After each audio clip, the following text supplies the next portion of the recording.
क्या दोस्तों आपको पता है साल 2020 का बिहारी पुरस्कार किसको दिया जाएगा?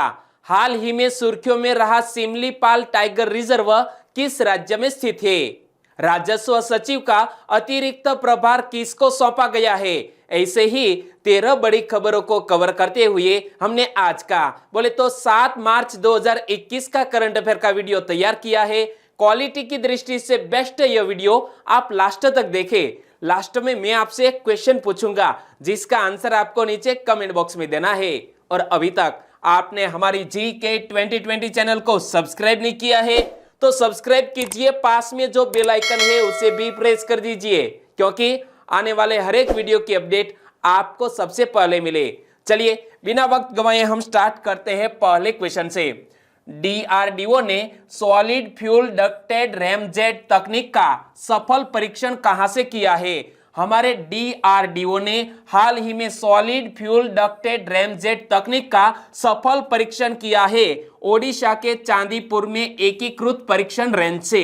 यानी कि इस क्वेश्चन का सही आंसर है ऑप्शन बी। और सॉलिड फ्यूल डक्टेड रैमजेट के बारे में मैं आपको बताऊं तो यह रक्षा अनुसंधान और विकास संगठन यानी कि हमारे DRDO द्वारा विकसित एक मिसाइल प्रणोदक प्रणाली है, यह जिसे शॉर्ट में हम SFDR कह सकते हैं। और सॉलिड फ्यूल आधारित डक्टेड रैमजेट तकनीक का सफल परीक्षण से हमें क्या फायदा होगा? तो DRDO को लंबी दूरी की हवा से हवा में मार करने वाली मिसाइल विकसित करने में सक्षम करेगा।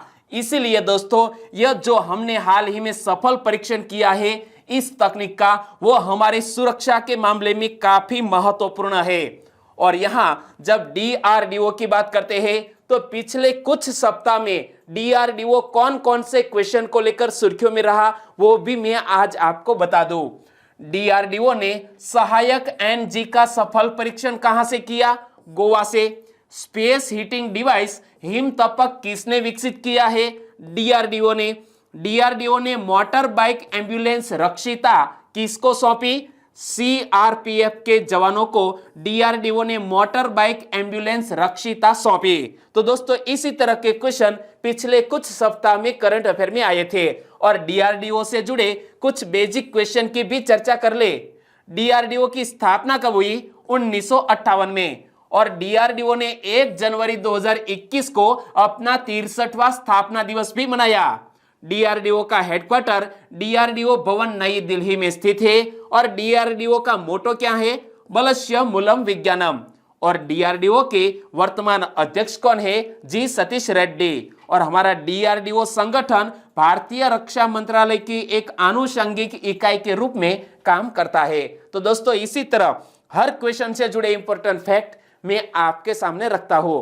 हमारा यह तरीका आपको अच्छा लगता है लाइक करना मत भूलिएगा। और हाँ, DRDO और इसरो से जुड़ा हुआ एक अलग वीडियो हमारी चैनल पर अवेलेबल है। 2020 में कौन कौन सी घटनाओं के कारण DRDO और इसरो सुर्खियों में रहा यह आप देखना चाहते हैं, पढ़ना चाहते हैं तो हमारी चैनल का यह वीडियो मोस्ट इंपोर्टेंट है, देखना मत भूलिएगा। दूसरा क्वेश्चन, 3 राष्ट्रीय उद्यानों में रात्रि सफारी किसने शुरू की है? 3 राष्ट्रीय उद्यानों में रात्रि सफारी शुरू की है मध्य प्रदेश ने। यानी कि इस क्वेश्चन का सही आंसर है मध्य प्रदेश। 3 राष्ट्रीय उद्यानों में नाइट सफारी शुरू करने के साथ वन्य जीव उत्साही अब रात में जानवरों का अनुभव कर सकते हैं। इन 3 पार्कों में जो 3 पार्क कौन कौन से हैं? तो बांधवगढ़ राष्ट्रीय उद्यान, कान्हा राष्ट्रीय उद्यान और पेंच राष्ट्रीय उद्यान इस मामले में शामिल है। तो बांधवगढ़ राष्ट्रीय उद्यान की सबसे पहले बात करें, यह मध्य प्रदेश के उमरिया जिले में स्थित एक राष्ट्रीय उद्यान है। किस जिले में स्थित है? उमरिया जिले में। और इस पार्क का क्षेत्रफल 105 वर्ग किलोमीटर है। यहां पर पढ़ सकते हैं दोस्तों, यह कौन सा है? तो बांधवगढ़ टाइगर रिजर्व। और यहां पर लिखा है तो एक और सिंपल सा क्वेश्चन पूछा जा सकता है, बांधवगढ़ टाइगर रिजर्व किस राज्य में स्थित है? तो हमारा आंसर क्या होना चाहिए? मध्य प्रदेश।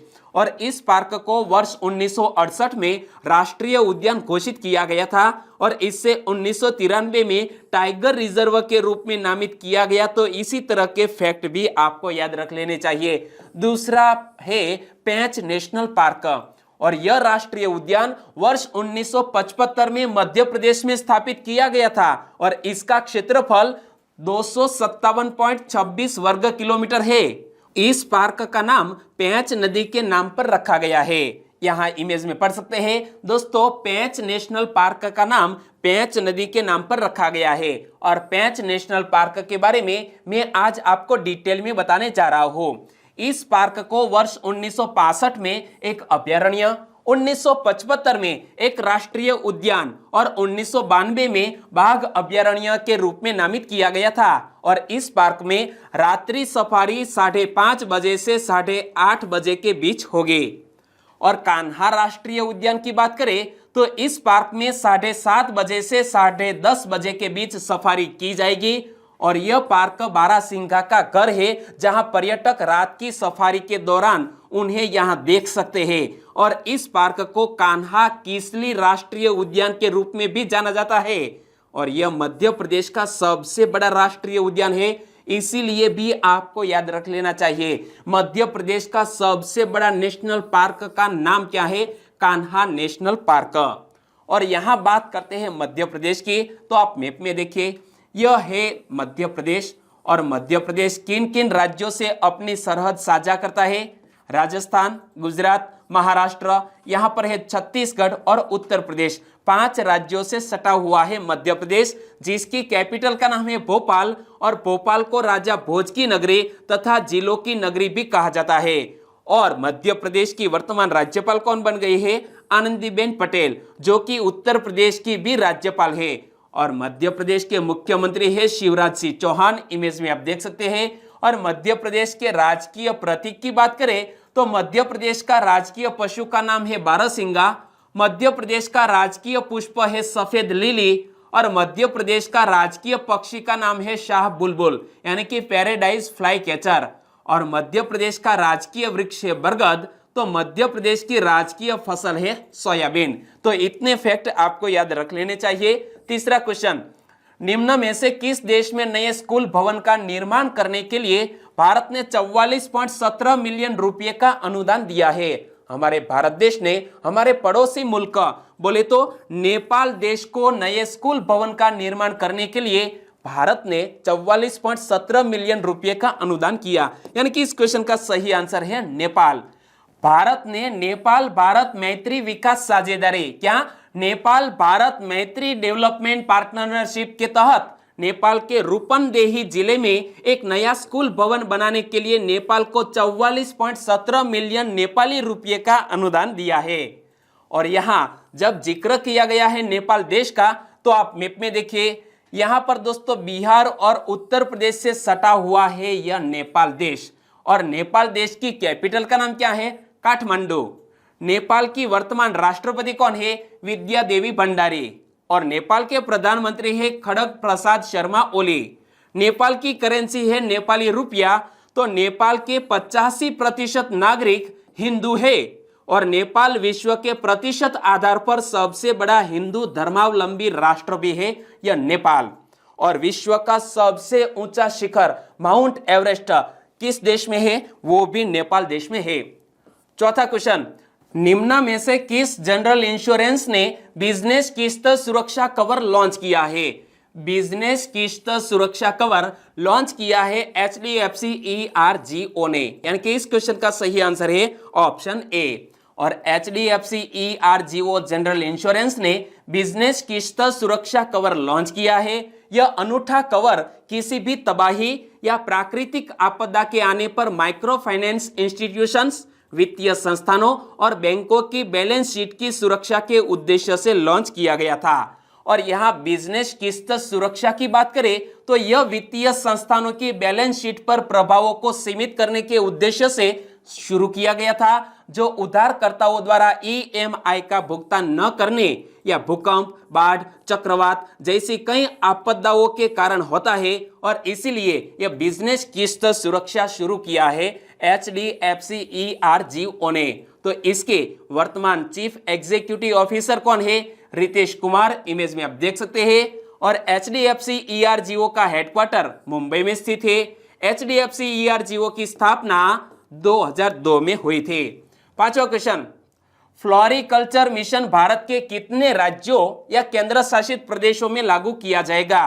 फ्लोरिकल्चर यानी कि फूलों की खेती को कहा जाता है फ्लोरिकल्चर, और फ्लोरिकल्चर मिशन को भारत के तकरीबन 21 राज्यों या केंद्र शासित प्रदेशों में लागू किया जाएगा। यानी कि इस क्वेश्चन का सही आंसर है 21। हमारे केंद्रीय स्वास्थ्य मंत्री डॉक्टर हर्षवर्धन ने भारत में CSIR प्रयोगशालाओं के वैज्ञानिकों को CSIR फ्लोरिकल्चर मिशन के तहत एक मॉडल के रूप में स्थापित करने के लिए प्रत्येक प्रयोगशाला में उपलब्ध भूमि विकसित करने के लिए कहा है, और CSIR फ्लोरिकल्चर मिशन के तहत CSIR संस्थानों में उपलब्ध ज्ञान कोश का उपयोग भारतीय किसानों और उद्योग को आयात आवश्यकताओं को पूरा करने में मदद करने के लिए किया जाएगा। और हमारे भारत देश में इसी तरह का CSIR फ्लोरिकल्चर मिशन दोस्तों तकरीबन 21 राज्यों या केंद्र शासित प्रदेशों में लागू किया जाएगा, और यह मिशन फूलों की खेती को लाभ पहुंचाने के लिए एपीकल्चर के साथ जोड़ा जाएगा। एपीकल्चर किसे बोलते हैं दोस्तों? मधुमक्खियों की खेती को बोलते हैं एपीकल्चर। तो यह मिशन मधुमक्खी पालन के लिए वाणिज्यिक फसलों पर ध्यान केंद्रित करेगा। और मिशन का महत्व क्या है? यह मिशन महत्वपूर्ण है क्योंकि भारतीय किसानों की पुष्प कृषि के बारे में बहुत कम जानकारी है, जो पारंपरिक फसलों की तुलना में 5 गुना अधिक रिटर्न देने की क्षमता रखती है यह फूलों की खेती यानी कि फ्लोरिकल्चर। और इसीलिए दोस्तों हमारे किसानों को अवेयरनेस किया जाएगा। और यहाँ फ्लोरिकल्चर, एपीकल्चर जैसे शब्द सामने आते हैं, तो यहाँ ऐसी ही कुछ क्रांतियों की बात करें तो काली क्रांति का संबंध किससे है? पेट्रोलियम खनिज तेलों के उत्पादन को बढ़ाने के लिए यह काली क्रांति हमारे देश में लाई गई। तो रजत क्रांति किससे संलग्न है? भारत में अंडा उत्पादन और मुर्गियों की उत्पादकता बढ़ाने के लिए रजत क्रांति लाई गई। और गोल क्रांति, तो इसका संबंध देश में आलू के उत्पादन को बढ़ाना है, गोल क्रांति। और दोस्तों कल ही मैंने आपको बैंगनी क्रांति के बारे में बताया था, आपको याद है? तो नीचे कमेंट बॉक्स में बताना मत भूलिएगा। और लास्ट में आज मैं वही क्वेश्चन आपको पूछने वाला हूं। छठा क्वेश्चन, हाल ही में सुर्खियों में रहा सिमलीपाल टाइगर रिजर्व किस राज्य में स्थित है? सिमलीपाल टाइगर रिजर्व जो हाल ही में सुर्खियों में रहा है वो ओडिशा राज्य में स्थित है। यानी कि इस क्वेश्चन का सही आंसर है ऑप्शन सी, ओडिशा राज्य में सिमलीपाल टाइगर रिजर्व स्थित है। और सिमलीपाल टाइगर रिजर्व में हाल ही में आग लगने की घटना के कारण यह टाइगर रिजर्व सुर्खियों में आया। यानी कि इस क्वेश्चन का सही आंसर है ओडिशा। और सिमलीपाल टाइगर रिजर्व की बात करें तो यह एक बाघ अभयारण्य है जो ओडिशा के मयूरभंज जिले में स्थित है। किस जिले में स्थित है? मयूरभंज जिले में स्थित है यह सिमलीपाल टाइगर रिजर्व। और इसका नाम सिमुल वृक्ष यानी कि रेशम के पेड़ पर रखा गया है। इसमें 5569 वर्ग किलोमीटर का क्षेत्रफल शामिल है। और इस रिजर्व को भारत सरकार द्वारा जून 1994 में एक बायोस्फीयर रिजर्व घोषित किया गया था। और यहां सिमलीपाल टाइगर रिजर्व में आग लगने के कारण कौन कौन से हैं? तो कुछ मानव निर्मित कारक है। सबसे पहले मानव निर्मित कारक की बात करें, शिकारी जंगली जानवरों को हटाने के लिए छोटे क्षेत्रों में आग लगाते हैं जो अक्सर बड़े पैमाने पर जंगल की आग के रूप में फैल जाती है। और आग लगने के प्राकृतिक कारणों की चर्चा करें, प्रकाश व्यवस्था, बढ़ते तापमान, शुष्क परिस्थितियां, कम वर्षा आदि जैसे प्राकृतिक कारणों से भी जंगल या टाइगर रिजर्व में आग लगती है। और यहां जब जिक्र किया गया है ओडिशा राज्य का, तो कुछ सप्ताह पहले ओडिशा से संबंधित यह क्वेश्चन भी करंट अफेयर में आया था। प्रसिद्ध तोशाली राष्ट्रीय शिल्प मेला कहां शुरू हुआ? ओडिशा राज्य में शुरू हुआ तोशाली राष्ट्रीय शिल्प मेला। और ओडिशा से जुड़े कुछ जीके क्वेश्चन की भी चर्चा कर ले। कौन सा बंदरगाह ओडिशा राज्य का एकमात्र मुख्य बंदरगाह है? पारादीप। एशिया की सबसे बड़ी खारे पानी की झील का नाम क्या है? चिल्का, वो भी ओडिशा राज्य में स्थित है। और चिल्का का कैचमेंट क्षेत्र लगभग 3560 वर्ग किलोमीटर है। और ओडिशा राज्य का गठन कब किया गया? 1 अप्रैल 1936 को। और इसीलिए प्रतिवर्ष 1 अप्रैल को उत्कल दिवस के रूप में मनाया जाता है। ओडिशा की कैपिटल का नाम है भुवनेश्वर। ओडिशा के राज्यपाल है गणेशी लाल और ओडिशा के चीफ मिनिस्टर है नवीन पटनायक। और ओडिशा का लोक नृत्य है ओडिसी। इमेज में आप देख सकते हैं ओडिशा में जिलों की संख्या है 20 और ओडिशा का हाईकोर्ट कटक शहर में स्थित है। मैप में आप देख सकते हैं दोस्तों, यह बे ऑफ बंगाल से सटा हुआ यह ओडिशा, और ओडिशा में यहां तट पर एक द्वीप भी स्थित है जिसका नाम है व्हीलर द्वीप। नाम बदल दिया गया है, अब्दुल कलाम द्वीप कर दिया गया है। और यहां से ही दोस्तों हाल ही में चांदीपुर टेस्ट रेंज से DRDO ने सफल परीक्षण भी किया, जो मैंने आपको पहले क्वेश्चन में बताया था। 7वां क्वेश्चन, राजस्व सचिव का अतिरिक्त प्रभार किसने संभाला है? राजस्व सचिव का अतिरिक्त प्रभार संभाल लिया है तरुण बजाज ने। यानी कि इस क्वेश्चन का सही आंसर है तरुण बजाज। लेकिन तरुण बजाज ने किसका स्थान लिया है? अजय भूषण पांडे का स्थान लिया।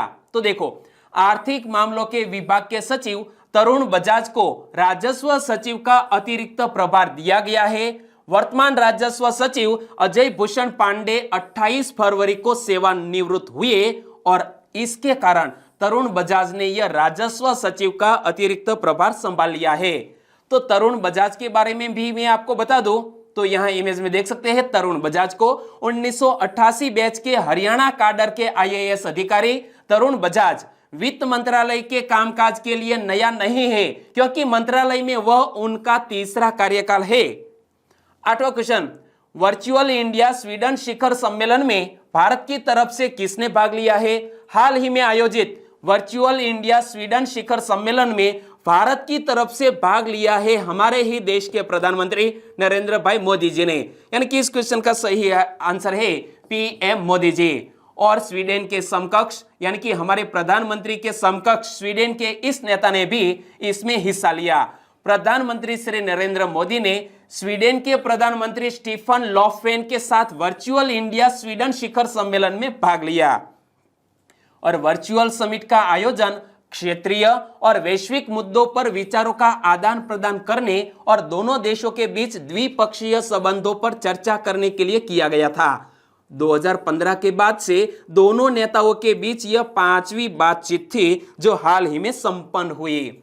और जब यहां स्वीडन का जिक्र किया गया है तो स्वीडन की कैपिटल का नाम क्या है? स्टॉकहोम। यहां मैप में देखिए दोस्तों, यह है यूरोप और यूरोप में यहां आप येलो रंग में देख सकते हैं यह है स्वीडन जिसकी कैपिटल का नाम है स्टॉकहोम। और स्वीडन की करेंसी है क्रोना और स्वीडन के वर्तमान प्रधानमंत्री जिसका मैंने जिक्र किया स्टीफन लॉफवेन। इमेज में आप देख सकते हैं। 9वां क्वेश्चन, प्लाज्मा का घूमता द्रव्यमान जो पानी के बजाय आयन मंडल में इलेक्ट्रॉनों की बारिश करता है इसे क्या कहा जाता है? हाल ही में इसी तरह की एक खगोलीय घटना सामने आई है।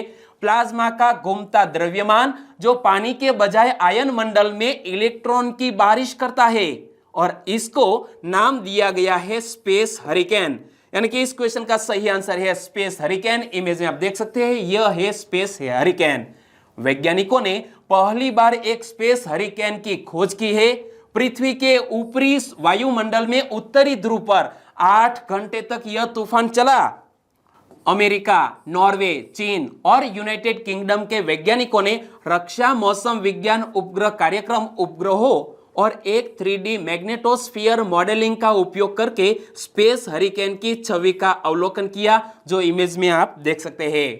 10वां क्वेश्चन, निम्न में से किस देश में 8.0 तीव्रता के भूकंप के बाद तटीय क्षेत्रों में सुनामी की चेतावनी जारी की गई? हाल ही में एक देश में 8.0 तीव्रता के भूकंप के कारण तटीय क्षेत्रों में सुनामी की चेतावनी जारी की गई है और देश का नाम है न्यूजीलैंड। यानी कि इस क्वेश्चन का सही आंसर है न्यूजीलैंड।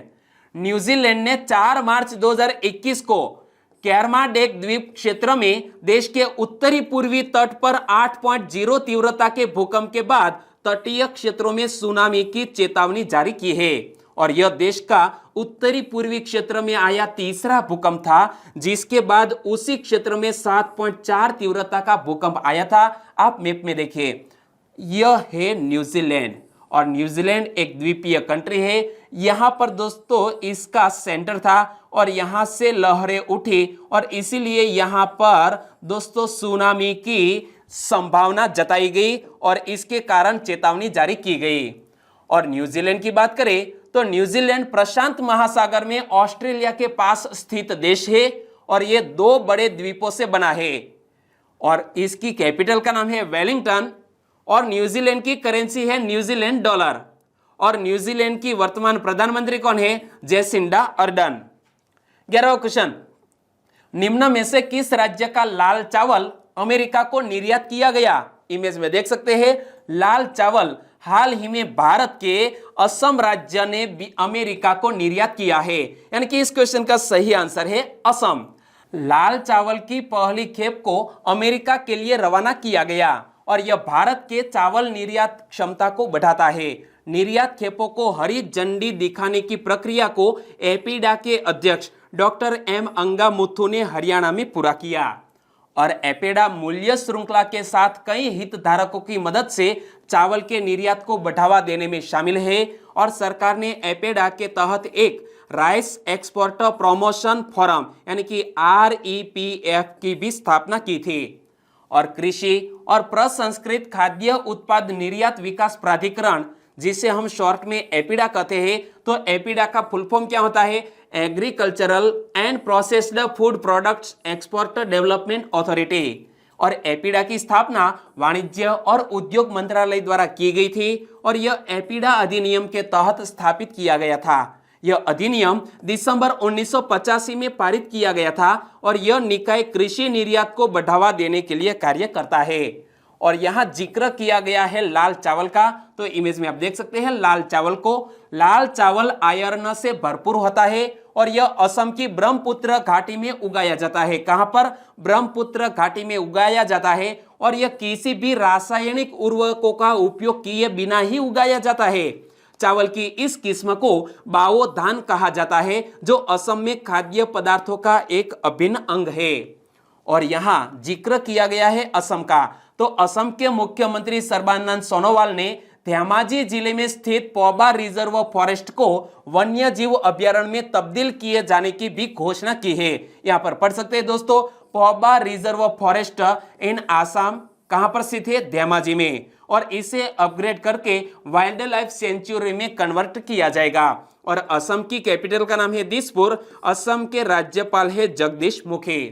12वां क्वेश्चन, साल 2020 के बिहारी पुरस्कार से किसको सम्मानित किया जाएगा? साल 2020 के बिहारी पुरस्कार से सम्मानित किया जाएगा मोहन कृष्ण बोहरा को, यानी कि इस क्वेश्चन का सही आंसर है मोहन कृष्ण बोहरा। इमेज में आप देख सकते हैं वर्ष 2020 का 30वां बिहारी पुरस्कार मोहन कृष्ण बोहरा को उनकी आलोचना की हिंदी पुस्तक, क्या नाम है?